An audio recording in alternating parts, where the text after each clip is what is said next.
You're listening to the Less Stress in Life podcast. Your hosts, Deb Timmerman and Barb Fletcher, are on a mission to help individuals and organizations manage stress and change. Together, they bring you real conversations, inspirational stories, and strategies to help move you from being stressed to feeling your best. Good morning, everyone. I'm Deb Timmerman. Welcome to our series of 52 practical tools for less stress in life. This is episode 47. My co-host Barb Fletcher has a cold and no voice, so we send her love and well wishes today. And I get to talk to Keenan and have a wonderful conversation, so I'm pretty excited. Our goal is to give you tools and strategies to help you move from feeling stressed to feeling your best. So I mentioned our guest is Keenan Hart. He is an entrepreneur who has a passion for impacting those around him with positivity. He's a mental health advocate and describes himself as a positive soldier. He's the co-founder of FRANSiS, a mental wellness company. He and his team have found a way to weaponize text messages for the power of good by interrupting your day in a positive way with support and encouragement.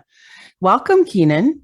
Well, Deb, thank you so much for having me here today. I'm so excited to be able to share this space with you and talk about this incredibly important topic. So thank you so much. Yeah, so tell us more about FRANSiS. So FRANSiS was really spawned out of necessity. When I first started my entrepreneurial professional business life, I started creating telehealth systems for increasing access to mental health professionals here in the state of Nevada. Now, when people come to Nevada, they think of the glitz and the glam of Las Vegas, or they think of the smallest big city in the world, Reno, being in the north. But when I moved here in 2012, I found out that there were so many small communities in the middle of our state, in the middle of the desert, 3.5, 4 hours, isolated, without access to critical mental health professionals. And so I had a personal experience one day where somebody came into one of my family friends' psychiatry office, and she said, it took me 5 hours to get here today instead of the regular 4. And this is a drive that she did every week. And so the conversation naturally started. And I said, what took you so long to get here? And she said, well, there was a truck that was rolled over on the freeway. And unfortunately, I don't have resources in my community. And kind of at that same time, I had just started to discover the power of virtual connectivity and the impacts that it could have in healthcare. And just in 2014, when the Assembly Bill 292 came out, they said that you could have a virtual interaction with your doctor and they could be paid as if it happened in person. And so one of the areas that I quickly focused on was helping these small communities to be able to increase access to care. Now, the future rolls on. We work with lots of different communities, lots of different mental and behavioral health professionals and organizations. But I started to realize some other gaps in the care plan. You know, when we talk about mental health improvement, mental wellness, a lot of the time when people go to therapy, go talk to their counselor or therapist, they are often really engaged when they're face-to-face, as you and I are right now on this live stream. But as soon as they leave, a lot of the tools, a lot of the front of mind awareness goes away because life gets in the way, right? And so I started looking at how we could utilize different tools like technology to be able to get in front of people again. And what that really meant for me was looking at my lifestyle, looking and being observant of the people around me and realizing how much time we were spending on these little devices. Now, one of the things that I also noticed, the best way to get someone's attention often isn't calling them on the phone because we don't answer phone calls like we once did. It's often texting people. And so what we did is we developed FRANSiS through partnering with our mental and behavioral health professionals to create messages of positivity, encouragement, support, simple reframes, or additional resources. And we deliver those to our subscribers and to our patients, clients, organizations that we support at a randomized time throughout the day. And so being able to interrupt somebody with a positive message of support can be incredibly powerful, but also is the best way to keep people engaged in their mental wellness, or at least snap them out of the feed scroll or the stresses of life. And I think that's a great conversation today to be able to support people in the real world. And so that's where I really got my passion for just mental health, but also using technology like text messages for the power of good. So you and I spoke, a month and a half or so ago, and I spoke with your sister as well. Mm-hmm. She offered me a chance to have a trial subscription of FRANSiS. And I have to say, I feel like I'm pretty in tune, but those messages would drop in my text box at such opportune times of the day. And I think has been really helpful to me at getting me to slow down in a different way. Like it's just a whole different delivery experience. I teach people to do this kind of thing, to be in tune and to use tools. But we're right about how we get into that cycle of life comes up and we just don't. And so I found it to be a great experience. Can you share some of the texts or the styles of texts or messages that would come across? Absolutely. So first of all, Deb, it makes me so happy to, hear that you've been having a good experience. And to kind of harp on that for a second before I get into the messages, that's the thing that I realized is when we get caught up in life, we are somewhat kind of going with the flow. And because we have so many different responsibilities, either consciously or subconsciously, it's very difficult for us to audit how we're sitting in the moment. And so being in tune is an amazing thing, but I feel like for so many of us, we often get swept up in the current of the day. And so that's why I believe that those text messages are so powerful, because they do drop in at opportune times. And your brain naturally contextualizes that message that comes to you depending on your situation, which can be so cool. But one of my favorite messages that we have in the system is, you are a human being, not a human doing. How can you find time today to simply be? And it gives me that same reaction as well, right? It's just like interesting to realize that we are human beings. And sometimes there is so much power in just being here and being ourselves, rather than trying to check off the entire list of everything we can do today, tomorrow, next year, and do all of those things. I love the variety. So there are things on gratitude and breath work and positive thinking and reframing where you're at. I think it's super well done. And this morning I was having a conversation with one of my clients who I meet with a few minutes each week, because one of the things that she's struggling with, even though she knows what she needs to do, is creating time for that daily practice. And so I found myself thinking about how this might apply to her. Could that tiny interruption help her stay on track? So I'd like to set her up and just kind of see how it works. I know it was great for me. I would absolutely love to be able to get her set up. It's been really cool to not only create the tool, but to hear the feedback that we get as well. And so I'm not trying to boast or anything, but we just deployed our most recent survey, and we ask a 1-question survey at the 30-day mark of being with FRANSiS. Has this had a positive impact on your daily mood or your mental health? And we've gotten so much feedback back. 98% of the people who responded to that survey said that it has impacted their mood and mental health in a positive way, which has been so fulfilling, because it's one thing to take an idea and to really talk about the impact, but to get everybody's individual feedback has been so cool. Yeah, I just got mine the other day, which I thought was really cool. And it was so short. It took me 2 seconds to do. So that was neat.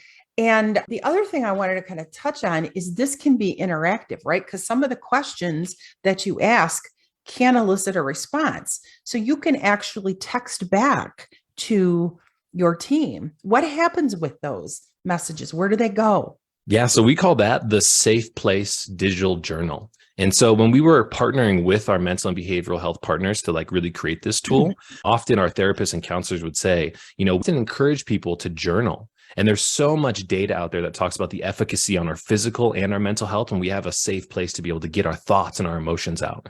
And so what we did is allowing for people to use that text message conversation, like you said, an open-ended prompt, if you will, to be able to practice a gratitude exercise, which is amazing.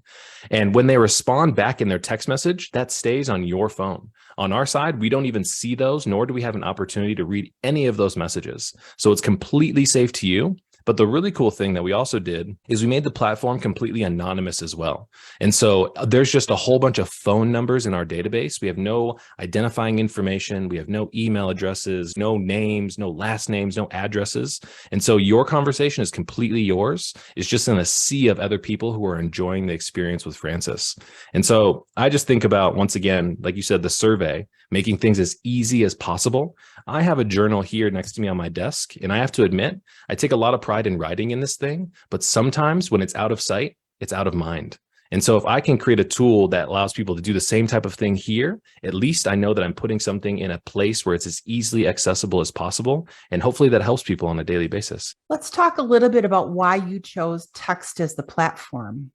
In my experience, when I first started developing telehealth solutions in 2014, I had a really good friend who was a Epic EHR implementer. And so he worked on the organization's behalf. And if you know anything about healthcare, Epic is a huge documentation system. It's very popular, right? And so he was implementing this at a local hospital, and I was doing some work there as well. And through time, passing each other in the hallways, meeting each other for lunch, we started talking about what we were doing. And as I was creating these tools for people to increase access, he was also implementing a tool called their patient portal. And I asked him, how's the patient portal development going? He was like, it's good. The tool is really cool, but we can't get people to use it. And I said, why is that? He's like, well, often people get frustrated because they have to have an email address and a password to log in. Often it's not the best personal experience for somebody to access that data. And so we're only seeing adoption of about 4%. Which is crazy to think about how expensive these systems were. And so as I started looking at the different tools out there, there's always the option, and everybody says, should we develop an app for that? And when we design an app, that has to be so attractive to the end user that they continue to come back to it. And so there's really interesting data out there. It talks about the 30-day attrition rate of mental health focused applications. Now, in the first couple of days, they get incredibly high engagement rates. We're talking 80, 90%, because something is brand new when we download it. We want to engage with it. We come back to it to see what's interesting about the tool. But by the time we get to the 30-day rate or 30-day mark, only 4% of people are coming back to that app day after day to use that tool. And naturally, that kind of throws up a red flag for me, but also has me look at why is that happening? And my perspective is human behavior. We are spending so much time on these devices, and its competition on these devices is so strong that we're fighting with the TikTok, we're fighting with the YouTube, we're fighting with the Facebook, the news feed, all of these other things, which have been designed to grab our attention and keep us coming back over and over again. So when I put an application on somebody's phone and I say, make sure you use this every day, Deb, the odds of you doing that consistently to get the impact that you're looking for is not going to be very good, right? Well, there are only so many apps that can fit on the front screen of your phone, or maybe the second. And then those ones that are buried back in the back, you just don't look at. They get dusty, Crazy. right? So I want to touch on another thing. When we spoke the first time, you talked about people in rural communities not always having access to internet. So I thought that was really cool. Could you talk a little bit more about your experience and what you found with those accessibility issues? Absolutely. So when I started the whole telehealth journey back in 2014, I was pretty lucky because I didn't understand how good we have it in some of our metropolitan communities when it comes to connectivity, when it comes to internet access, when it comes to being able to use things on a daily basis. One of the first towns that I started supporting with telehealth was a small town called Tonopah, which is in northern Nevada. And one of the biggest problems that we ran into there was their internet in the town kept going out on a weekly basis. And so we would have patients and clients who would want to show up at the location to have internet access to talk to their therapist. But, it was just a commonality that some of these communities, their internet would go down. And I thought that that was wild to experience in 2014.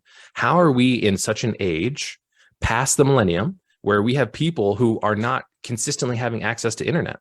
And so that is a bigger challenge for so many people. And I'll go off on a little bit of a tangent here. AT&T and SpaceX, the company with Elon Musk, have actually just announced a partnership in the last couple months to be able to use low orbit satellites to be able to create coverage in those small communities, which is incredibly impactful. And I talk about this with some of my friends who are in the digital virtual health space for large health systems and the impact that that's going to create. Because not only is distance a divide for these people and a barrier to getting care, but also there's a technological difference in where we live compared to where they live. And it's like, unless you're aware of some of the struggles of these communities, you're never really going to be able to understand what it's like to not have consistent internet access, which is a huge barrier. But the one thing that can kind of get past that is text messages once again, because we're coming from the sky. It's 2022 and we're still having internet connectivity issues in some counties. Like I live in a rural county. I happen to live in a neighborhood that has fiber optic cable and we have cable. So we get our internet there. But at our old house, we had to get ours from HughesNet and you have to pay for the amount of data that you have. So it's crazy. And we just had a big economic summit here with our Chamber of Commerce, and they have a whole committee working on broadband in our community because we still have people in many of our areas that once you get outside of the city, they do not have service. I think that your recognition of this being a really simple tool was really brilliant on your part. And I think that comes from my early experience in the mental and behavioral health space as well, because a lot of behavioral health organizations have a large Medicaid or a transient population. Because we talk about substance use, we talk about other services that they deliver in the community, detox. And a lot of these people do not have the dollars or the resources to have the new iPhone or the new Samsung phone that we all take advantage of. And so a lot of these people would be using flip phones or, phones that they get from Cricket or any like Boost Mobile. And a lot of these phones don't have smartphone capability, but they do have the ability to send and receive text messages. So it's like, how do we create a solution that is scalable enough and accessible enough to people who need access to these tools? But I can't put the iPhone barrier in front of them because that's an automatic disqualification. Let's switch gears here and let's talk about you. So what got you into the behavioral health field? What was your why? What is your why? Well, my experience was very interesting. So I'll take it back a little bit. In 2008, my family lived in Detroit, and we were always a small knit family. My dad was an entrepreneur, so it was me, my sister, my mom, and my dad. We were always like out on an island between us. And in 2008, my dad got a call that every family member at some point in time is going to get, but his mom, my grandmother, went on to hospice. Now, she was a lifelong smoker. She had emphysema. She would carry around the oxygen tank at end of life. And so in 2008, he automatically dropped everything to go be by grandma's side, who was in Seattle, Tacoma, Washington, to be exact. And the experience of that hospice experience for her was very traumatic for all of my family. And definitely because of the pandemic, I know so many more people have experienced the swiftness of losing a family member and not being able to say goodbye appropriately. So I still remember in 2008, my dad handing the phone to all of the family members, basically virtually, and saying, "Hey, it's your time to say goodbye to grandma because she's not going to be here tomorrow." I still remember saying goodbye to her over the cell phone because there was no FaceTime. There was no tools to be able to articulate what all of the years of compassion and love and all of the sweet candies and stuff that she had given me over a phone call, especially when she couldn't respond. And so when she passed away, I started thinking about that experience that I had and how I could impact more people with a positive experience at end of life. And so when I first got into my entrepreneurial journey, telehealth started as standing up video tools for people to spend time with their loved ones before they passed away. Partner with the hospice organization, stand up an iPad, let's call it that, in the home, and give access to the family members who were in Baltimore, Texas, Florida, to virtually be there on a daily basis, to talk to the nurse, to comfort the family members, and do all of those things.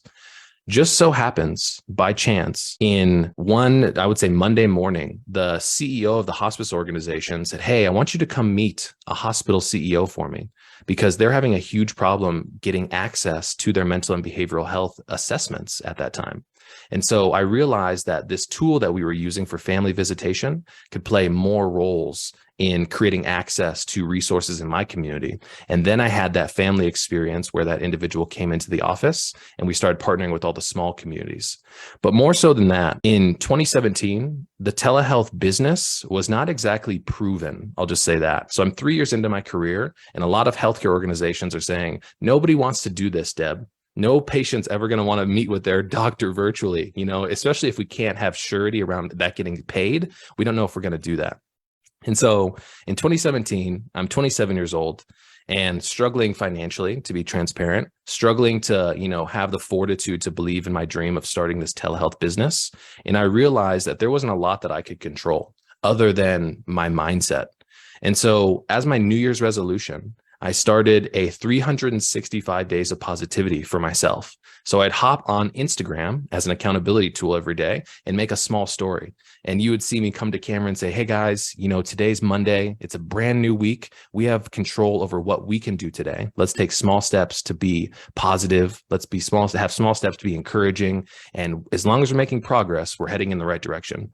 And it was something that was very interesting. At day 60, day 90, day 120, day 145, day 200, I would have friends who would start coming out of the woodwork when we'd see each other downtown here in Las Vegas. And they'd say, hey, I just want to let you know, I watch your messages every single morning. And I haven't told you this, but they've really been impactful for me and they really helped me get through some tough times.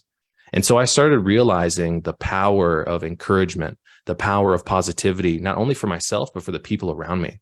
And so since then, I've gotten older, 32 years old now. And the society that we live in today is based on kind of take. And I want to be somebody who's going to be known for giving and for somebody who can impact people favorably. And so being a positive light in this world that is surrounded by negativity is just so important to me. And it all comes down to mental health for me because of my personal experiences and what I see on a daily basis. So I know it's a long-winded answer, but that's just why I'm so passionate about everything. Oh, I love that. And often we go through a healing experience or find some tool that helps us and it launches our business. That happened for me too. Mm-hmm. It's cool.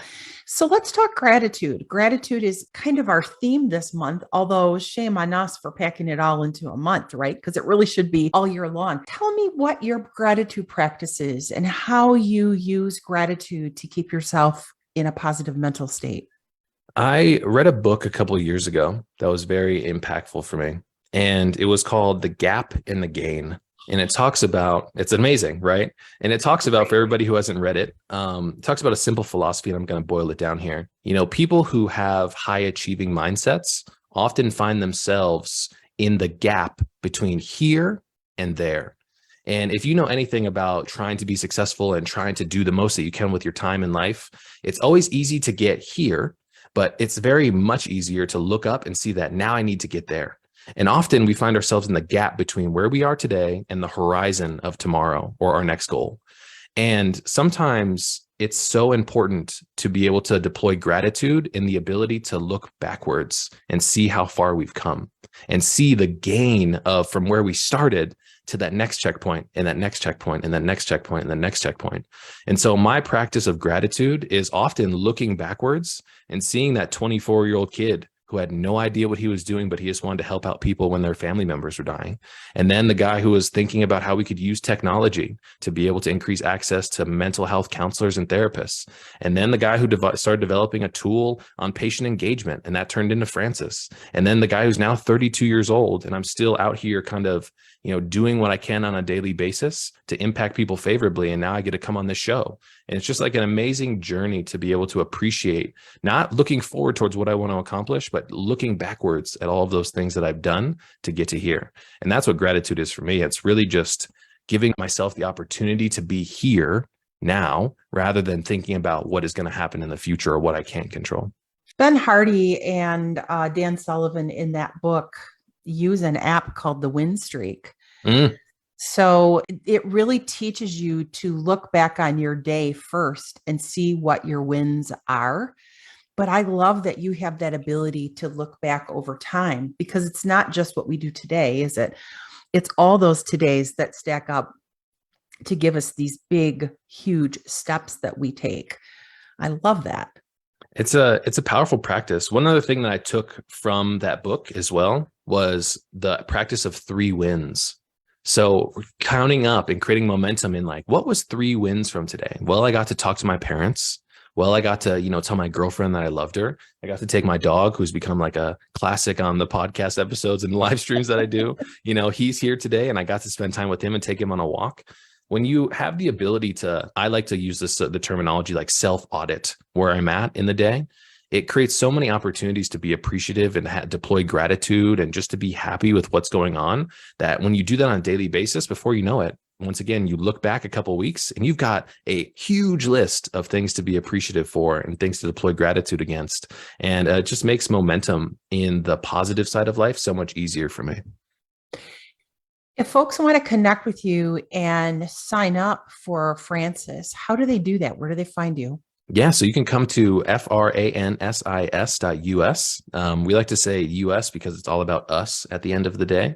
And so there's a really cool opportunity that we're deploying right now if you're listening to this live stream. It's a get one, give one special for Thanksgiving. And we want to give thanks back to everybody who's supporting us. And so if you come onto the website at FRANSIS.us and you sign up for a subscription, you will be able to be gifted another subscription to somebody as well. And so a great way for you to experience it, but also to spread positivity to others. And so I would encourage people to come check out the website and to come see, what you can do to participate in this low barrier version of mental wellness by having us positively interrupt your day on a daily basis.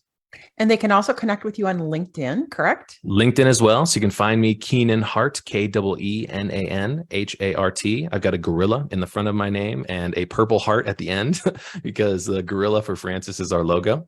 And very easy to see me. I'll have a big smile on my face, but I always encourage people to come connect with me because, being able to connect with you, Deb, has led to so many opportunities, but it's also created a really cool friendship that, I wouldn't be able to experience if we weren't doing all of this virtual connectivity and, sharing this space with each other. It's cool. So we always have a call to action at the end of our podcast because we can sit here and not take any action and not do anything, but we really have to be an active participant in our mental wellness. So I would urge you today, if you're ready to make a change, to hop on and get the FRANSiS text messages. I think they'll make a positive change. And if you're not ready to do that, take our advice and read that book, Gap in the Gain, and start doing those 3 wins. I think those are just a wonderful way to take a survey of your day. I always did mine before I go to bed. I still do that to this day. And it ends your day on a positive note. And I think it sets you up for a winning tomorrow. It is the 16th of November already. We're coming on Thanksgiving. So this is a week to prepare before we eat all that turkey and dressing and all that stuff, and think about how important our mental wellness is in terms of our overall physical wellness as well. Absolutely. And can I add one challenge for the call to action as well? Yes. As we record this on the 16th of November, there's a lot of uncertainty and there's a lot of negativity swirling around us. If you turn on the news today, you're going to see things that are happening on the other side of the world that are out of our control. But the things that we can control is the impact that we have in our small community. That small community could be inside your grocery store, inside your gym, inside your office. So my challenge for people today would be tell somebody something encouraging. Give somebody a compliment, snap them out of the process of being stuck in the news feed and everything else, and be that positive interruption to another person today. And you never know how that can change somebody's life and change somebody's world today. It's very powerful. Oh, I love that. We'll watch for the ripple effect. Absolutely. See you next time, everybody. Less stress in life is possible. If you're new to this kind of thinking and would like to explore what's possible for you, we'd love to connect. You can reach us through our website at lessstressinlife.com. That's lessstressinlife.com.